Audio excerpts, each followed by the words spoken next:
Today's talk is titled Activism, Preserving and Shaping Our Democratic Republic, to be delivered by Francesca Bolognini. Born in Chicago and raised mainly in New Orleans and the West Coast, Francesca settled in Cambria in 1979. Her career includes early years as a sound engineer, massage and various alternative healing techniques, spiritual advisor through tarot readings, oriental dance instructor, percussionist, recreational drum circle facilitator, and somatic instructor for Fielding Graduate University. Her family had strong connections to government. Her great-grandfather was a first senator from Montana. In early childhood, she lived with her grandparents, during which time her grandfather was the vice president of the Train Dispatchers Union, when everything moved by train. Her cousin, Leon G. Billings, was the primary author of the Clean Air and Water Acts. As a small child, she was taught to think for herself, follow her conscience, follow the money, be compassionate towards others, and live by the golden rule. Francesca has been an activist most of her life. In Catholic grammar school, she took a stand against racism, which continued through high school and the fight for desegregation of society. In her early 20s, she chose audio engineering when there was almost no other females in the field.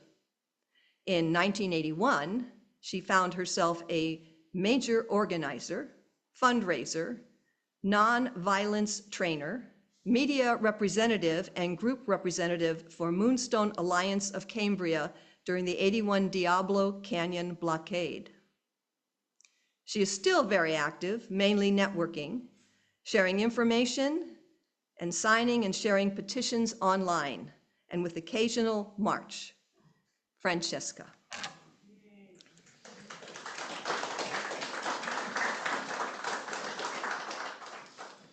Well, I hope I do this topic justice, because this is the moment, folks.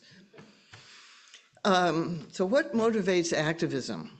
I can only speak for myself, and that my conscience has usually moved me to act in a situation that I could not ignore just out of convenience. I think many of us here either find ourselves in an impossible position or feel compelled to be the change. Which brings me to an important component of activism: going against the grain. Even the thought of this is intimidating to many people. In evolutionary terms, belonging to a social group was always a better guarantee of survival than a search for truth and meaning. The challenge is to hold on to your truth in the face of challenge, sometimes from forces or numbers much greater than our own. It is the only way we have ever gone forward, but it takes courage and it takes resolve. Rather than safely fitting in, one must live in testimony to the truth that will allow social evolution to a better life for all beings. I'm drawn to UU because it is embedded in the principles to want a better and more inclusive and equitable world for all, that protects the rights of human on all life and protects the environment that sustains us all. There are many ongoing projects within the UU community which inspire us and give us an opportunity to engage.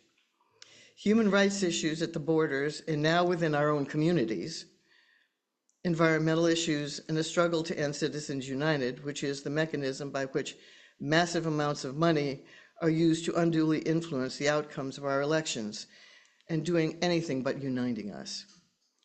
By pretending that our values and goals do not matter, we disconnect from life itself, deciding instead to act when these elements are threatened or when we become aware that a social construct is inequitable or dangerous to others, can have the effect of bringing us to a vibrant energy and awareness. Well, yesterday we stood up. This community had an awesome response, and I am so proud to be a Cambrian.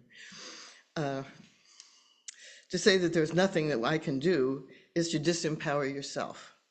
Conversely, the decision to act can be electrifying. When we become motivated, we often find strength and talents we didn't realize we had. I never imagined I was an organizer. It just happened when I got involved, and it just built and built. And I became stronger.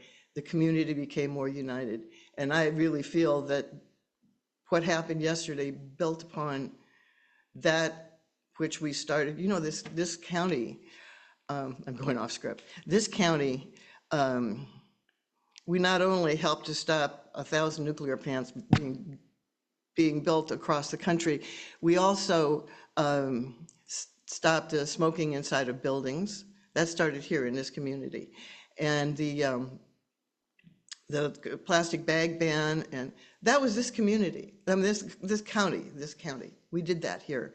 And I think that was building upon the structure that we built in our activism against Diablo. They opened that plant, but pretty much brought a dead end to that sweep of 1,000 nuclear plants. But, okay, where was I? When we become motivated, we often find strengths and talents we didn't have. I had no idea I was an organizer. I had no idea I could influence the media, which ended up happening as well, whole other story. But when you step up, you find your power. We also have to find our actual level of engagement. I mean, just because I did a certain thing doesn't mean that's what I'm going to say. That's what you should do. You should act in a way that you feel empowered to do. Step up. You may have to step outside of your comfort zone, but you know, self-care and put yourself forward. There are many ways that we can be activists. I'm saddened that I even have to mention the first one, which is voting. We have so few people in this country that vote that we're not even considered very much of a democracy by the rest of the world. We're very low on the list of democracies right now. And so getting yourself out to vote, getting other people out to vote, having discussions with people about voting, very important. How we spend money is critically important, because when you give money to people who then give money to government to influence what happens, we're negating our vote. So you have to pay attention to where their money is going as well. And I think that we're living our values when we pay attention to where we spend money. If you just, oh, well, I want this and I want that and I don't care, you know, you're empowering the people who are working against you. So you have to pay attention to where your money's going. And inform other people too. I found it's very effective to talk to other people about that. Well, where you might, you know, communication, extremely important. If it leads to a boycott, boycotts are very effective. So if you can help to organize a boycott or pass it along, I do a lot on social media and tell people about things that are going on and opportunities to become effective. And a boycott is a very, very strong tool, because it hits the greedy where they're actually paying attention. And they don't want publicity either. So if they're doing something untoward, if a politician or a corporation or other entity is doing something that is harmful to society, they don't want people to know they're doing that. So publicizing is very helpful too. So, high-profile demonstrations are a great tool. In concert with well-planned public information campaign, getting out and creating a scene with signs, speakers, chanting, and lots of well-behaved participants can have a strong effect. Look what they did for us, just us yesterday. Anyone who participated downtown, it was very energizing. Chanting, lots of well-behaved participants, circulating a petition along that line is very good as well, and threatening legal action are good accompaniments. Befriending the media if you possibly can, and keeping them in the loop so that they're reporting on what you're doing and why is helpful as well. So share information with other people on the internet. I love social networking. That's worked for me.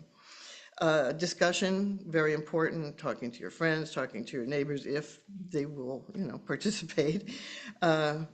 especially in time when the major legacy media is mostly owned by a small handful of oligarchs and other corporate entities. There is very little you will hear from them that goes to the heart of the problem of this monopoly. There's just a handful that's controlling the major media, and they all make money off of things that are not necessarily in our interest. So being aware of that, and I go online quite a bit for alternative sources, but you have to be very careful that you're sourcing something that has fact-based, that has basically people that are doing real journalism and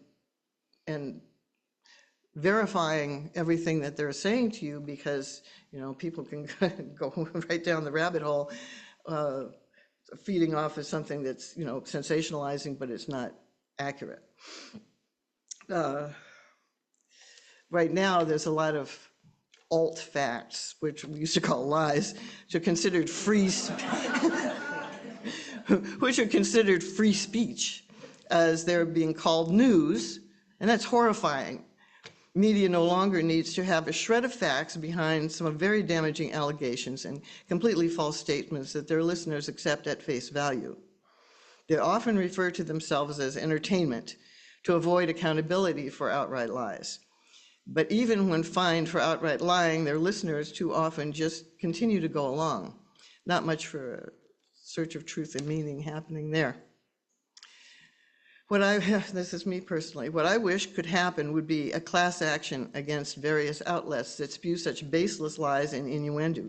In my humble opinion, it should be illegal to use the term news at all in reference to such blatantly manipulative tactics.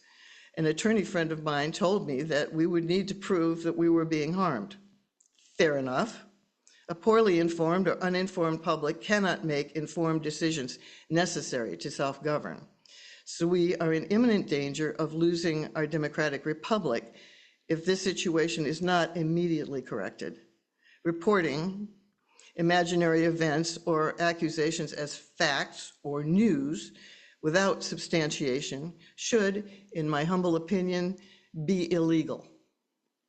I now resort to several podcasts that have been made their way onto YouTube, supported in most part by donations of individuals that do a lot of actual journalism, checking facts to be the best of their ability, and many of them young and idealistic and doing their best to truly inform. There are a couple of former Department of Justice prosecutors, judges, and constitutional lawyers who do a great job as well. In a time when we're being hit on a daily basis by attempts to attack the Constitution and our rights and the proper procedures of government, it is vital to keep as well informed of these developments as possible, or to one's level of tolerance. I mean, you can watch too much news, it can get really toxic, so you have to know when to back off, give yourself a break, because burnout doesn't help anybody. And I've been there. I've gotten a little bit too enthusiastic back in the day, and I learned my lesson. I have to take a breather sometimes, and that's recommended. I have actually read the Constitution several times, starting in high school. I recommend that anyone who considers themselves a citizen to do so immediately if you've not done before. Then it will not be just my head exploding. In any event, class action suits are a great tool to resort to when other means have not borne fruit. The courts are tasked with interpreting the law. Without the rule of law, we cannot have self-governance. They are vitally important to due process, to equal rights, and to upholding our Constitution. If one is not of a mind to participate directly, there are several organizations that advocate legally for the protection of people and the environment. To help them by donations and by signing petitions online or circulating them yourself is very effective. The Natural Resources Defense Council and Earth Justice are two very upstanding organizations that are highly effective, winning cases well over 90% of the time. The American Friends Services, that's the Quakers, and the Unitarian Universalists are both excellent choices for projects to involve oneself in. Donating financial resources or expertise are great ways if you are comfortable and able to participate in that way, but caution should be observed to be sure that the organization you are funding is legitimate. But any good cause will need this kind of support, so it is something to consider. This includes helping candidates for office who have a record of actually serving the people rather than the corporate interests that have bought off so many. To this end, I would recommend those who take only small personal donations, and that's my tactic. Directly engaging with people who have been marginalized or having their rights taken away is a gutsy and very supportive way of assisting them while supporting our UU values. There are currently many outright lies being told regarding undocumented individuals, for instance, mainly that they are the worst of the worst and invading by the millions. At the time that was being said, actual border crossings had greatly diminished. It is also a known fact that immigrants in general are far less likely to commit crime than natural-born citizens. Immigrants usually wish to assimilate as best as possible and concentrating on creating a better, safer life for their families. They tend to be hardworking and want to see their children well educated. These are people that UU helped to feed during the pandemic. They are friends and neighbors. They work and live peacefully among us. Most of our families were once immigrants, after all.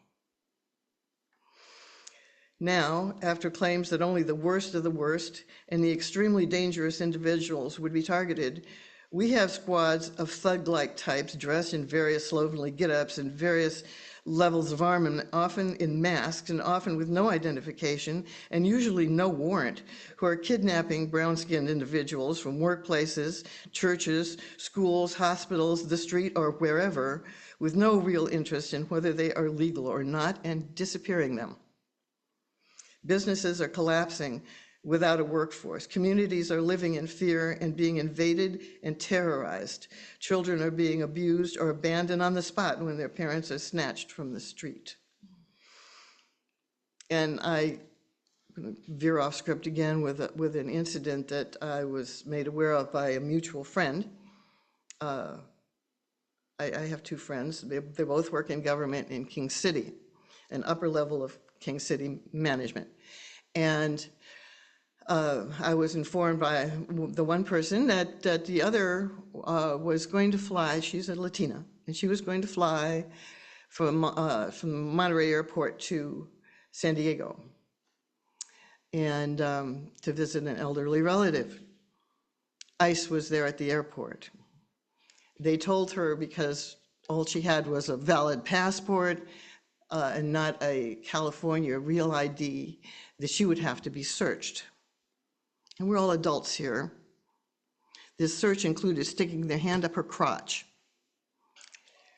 And it was incredibly humiliating. So my other friend told her she should report them for sexual assault. And she said no, she was terrified that they would retaliate on her family.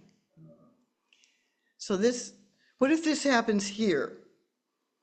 Other communities are reacting to this with resistance and have some success, but what should we do if it happens here?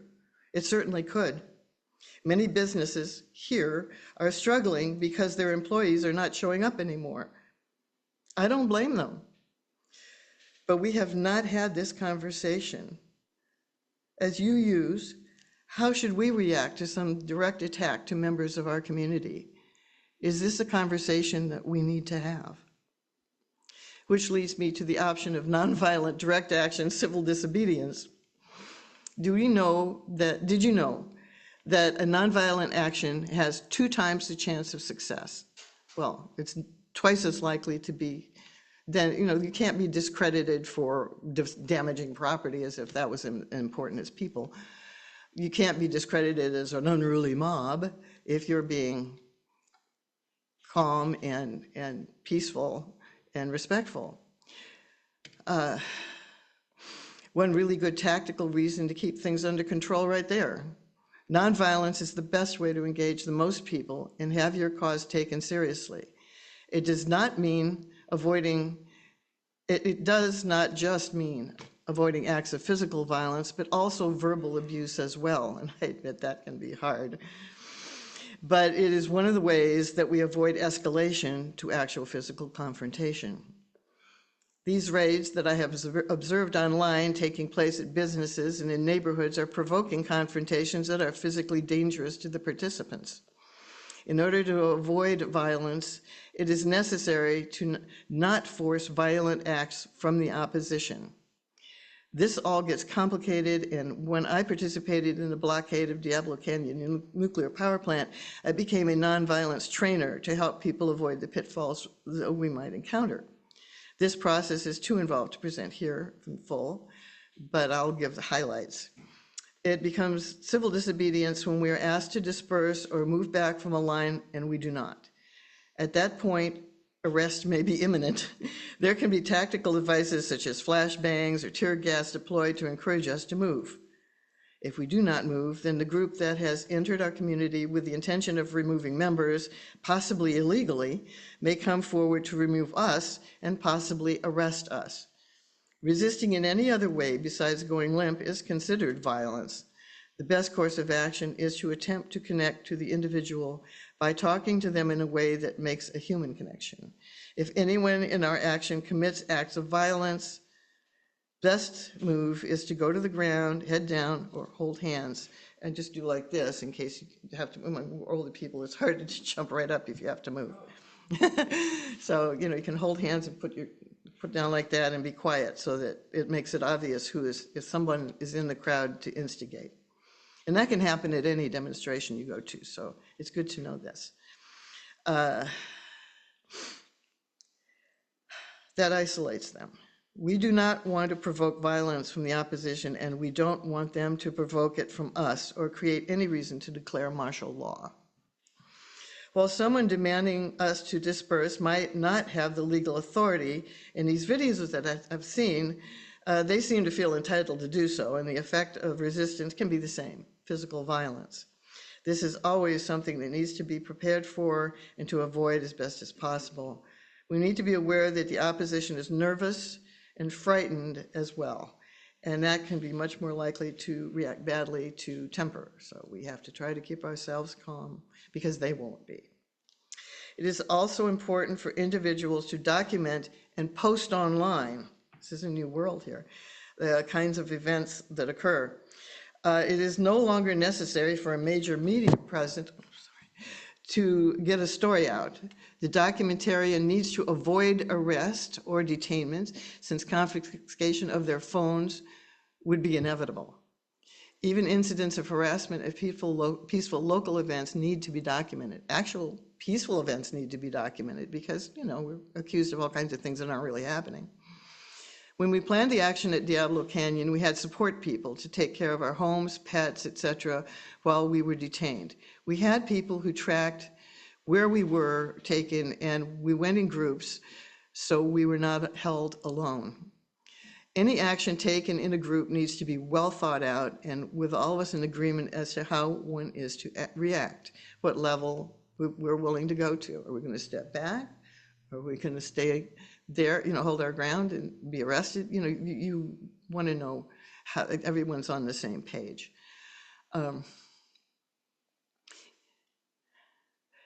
If others would be interested in further discussion of these options and how we as a community would handle them, the time is now to start addressing this topic. I mean, it really is important that we understand where we stand about this. I mean, I'm sure anyone who saw the video was horrified at what they did to our senator.